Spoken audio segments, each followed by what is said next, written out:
Good morning, and here now the news. Do you remember this email job offer? A copy of this email message from the Defense Intelligence Agency first appeared on social media in February 2016, and it attracted over 3,000 viewers in just 24 hours.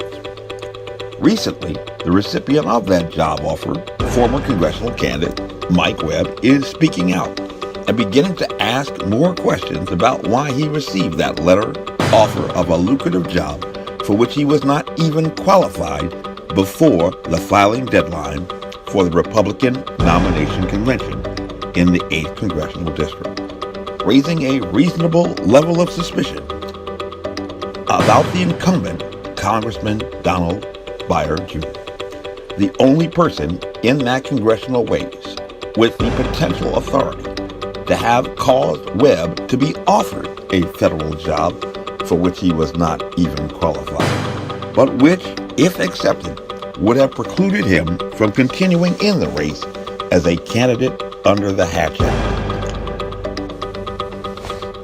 Late breaking news in the Arlington County Public School Board race.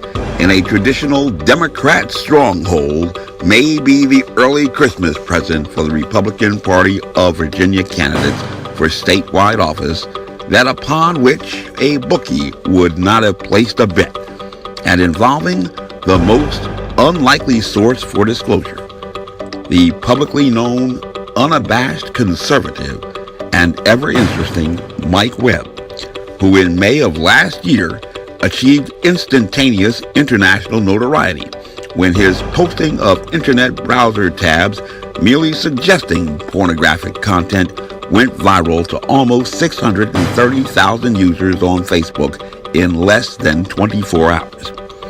Webb has consistently maintained that such a broad exposure in such a short amount of time would be impossible under known causes for a viral phenomenon, which include extensive promotion and coordination and placement of that post at a portal that received massive engagement. At the time, Webb was a candidate who had been defeated in a 400-delegate convention 2 weeks before, in a D+16 Democrat stronghold where no one reasonably expected a challenger to be even competitive. Simply, no one should have been looking at his Facebook page at all. However, after being suddenly banned from a candidate forum after announcing on social media that he intended to speak out about corruption, and after spending 2 days on the street, mysteriously locked out of the car that has become his home after a bankruptcy and foreclosure in May of this year, some federal law enforcement officials are paying more attention to some serious discrepancies that arose in response to a Freedom of Information Act request that Webb submitted to learn more about the inappropriate job offer that he received as a congressional candidate.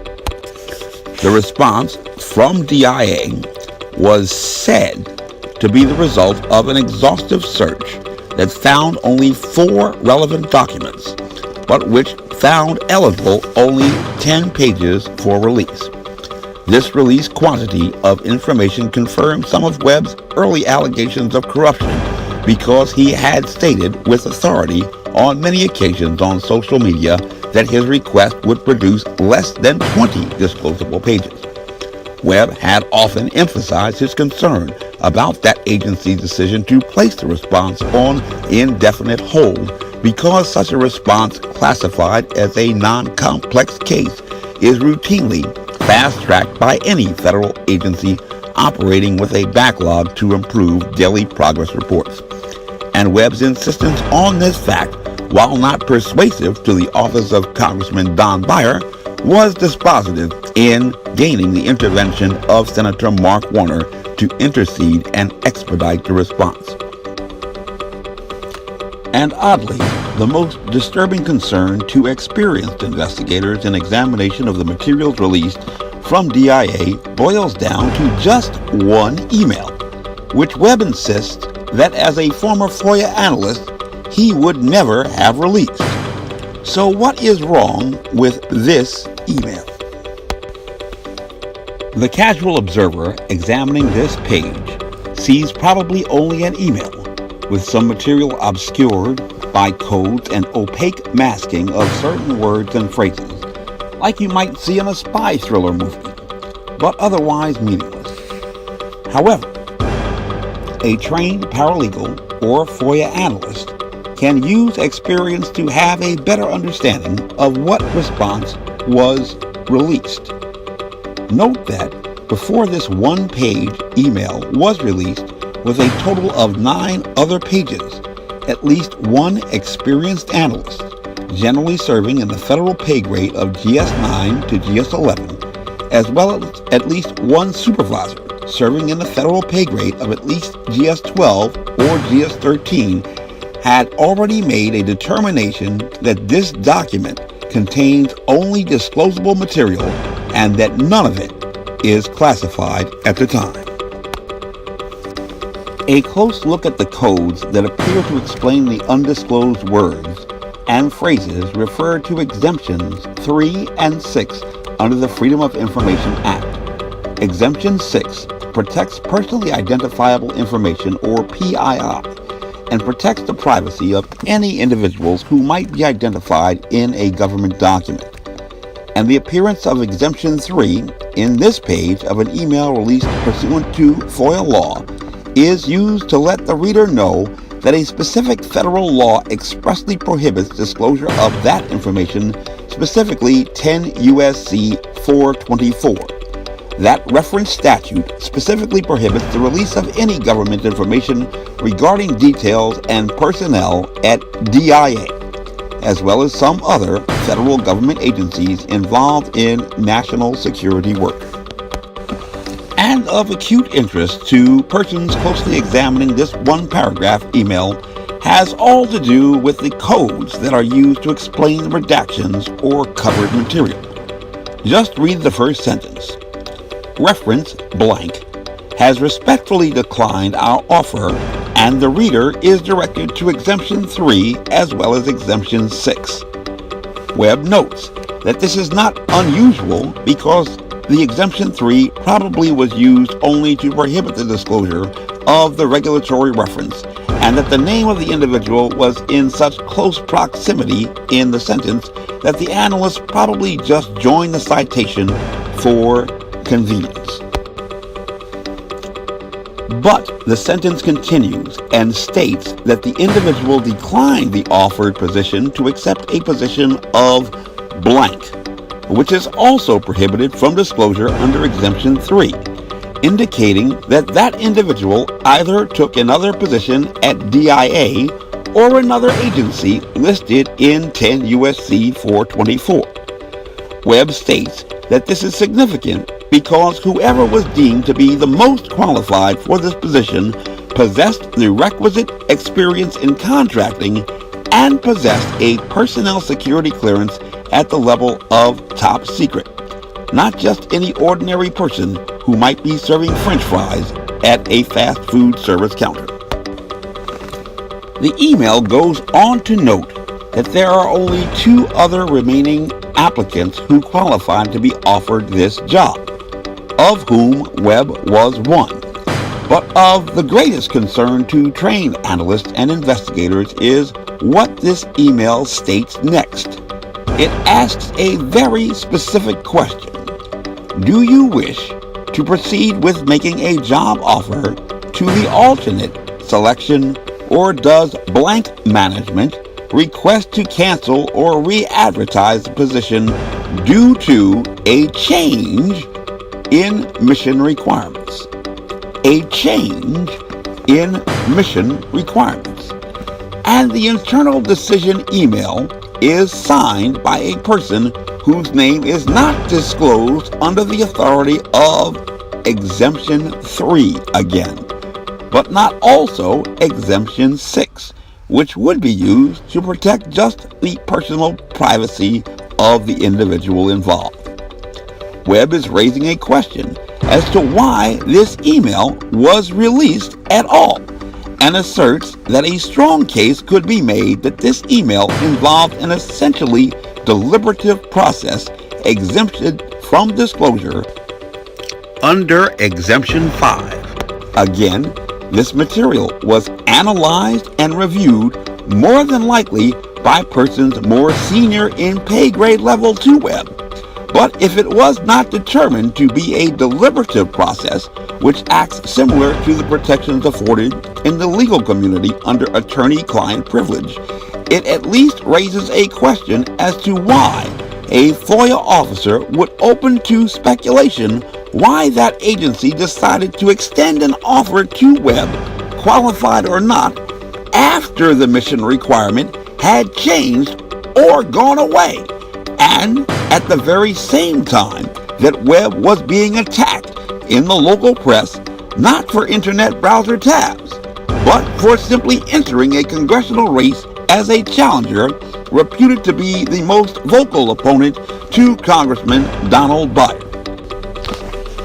This gives rise to even more suspicion as to why Webb was given only just 3 days in February 2016, during an approaching deadline for filing as a candidate for the Virginia 8th Congressional District Republican Nomination Convention, to decide to accept a job to fulfill a requirement identified as necessary by a national security agency in November 2014, for which the most qualified applicant declined in December 2015. A national security requirement that may or may not have existed any longer, and requiring authorization from the Office of Personnel Management to advertise under the Accepted Service Application Procedures. Webb's immediate release of some of the FOIA materials drew fierce fire from persons associated with Monique O'Grady, the Arlington County Democrat Party Committee endorsed candidate who defeated the incumbent James Lander in the May Party caucus. O'Grady's anonymous surrogates, operating in double-blind mode to disassociate themselves from the candidate and the party, but not denounced nor discouraged by them, claimed that Webb had obviously over-exaggerated his qualifications for the job, and asserted that the human resource personnel in a national security agency were incompetent to detect an obvious fraud. Continuing the campaign to disparage Webb as ignorant, despite being a graduate of the most competitive college in the Commonwealth, the O'Grady surrogates even attempted to make the claim that the position was somehow less competitive than other federal positions at the level of GS-13 because it was advertised as a position in the accepted service. While accepted service positions authorized on Schedules A through D do not use the same process of selection as other federal positions advertised for open competition. By regulation, those positions are not competitively advertised because establishing exact measurement criteria for these positions requiring special or unique skills makes that method impracticable. And the position for which Webb was hired was a Schedule C position of a confidential and policy-making nature. And the person who filled that position would be a trusted advisor to high-level officers and Department of Defense personnel in that National Security Command. Webb is encouraged that high-level officials in federal law enforcement are beginning to recognize that none of his claims are the product of delusion, as his critics claim, but in fact very serious actions of criminal misconduct and shocking complicity by local elected leaders and appointed authorities. Webb believes that the matters uncovered during his experience alone in Northern Virginia politics make many of the matters that prompted the federal sting operation Big Rig in the Northeast in the late 1990s seem trivial in comparison. Webb is determined to pursue the evidence trail wherever it leads, no matter what. His determination appears to be prompting retaliation from those who formerly operated with free rein. And Webb expressed this morning to this media agency that he really did not want to pursue this course of action, but just as the rules are the rules, the law is the law. After a highly suspicious termination, after his campaign for U.S. Congress broke local precedent in press coverage as a conservative challenger in the most liberal and reliable congressional district in the former states of the Confederacy in December 2015, Webb has been unemployed, bankrupted, and is currently homeless, residing in what is called by his staunchest critics a luxury car where he is only playing the martyr. Stay tuned for continuing developments in this case of corruption in Northern Virginia and to be the first to know when the next shoe drops. At WEBB, we get the news first, and we get it to your doorstep from the street. Is this just another conspiracy theory? Is this the deep state at work, retaliating against persons who supported President Donald Trump? Is it a tale of the corruption of another multi-millionaire using his wealth to purchase influence? Or is it all just a huge misunderstanding? Wherever the facts take us, we will continue to report this story that no other news agency is bringing to the voters of Arlington or to the American people. Stay tuned for more updates. God bless you, and have a good day. And that's the way it was in the 2017 Arlington County School Board race. I am Major Mike Webb, and I am running for Arlington County School Board. Good night, and God bless you. Back to you in the studio.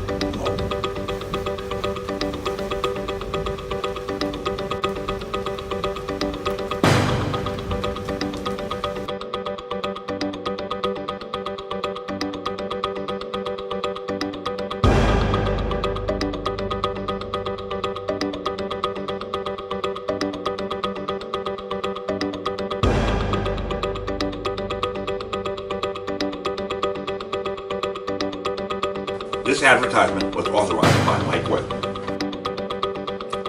Honest.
honest.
Honest.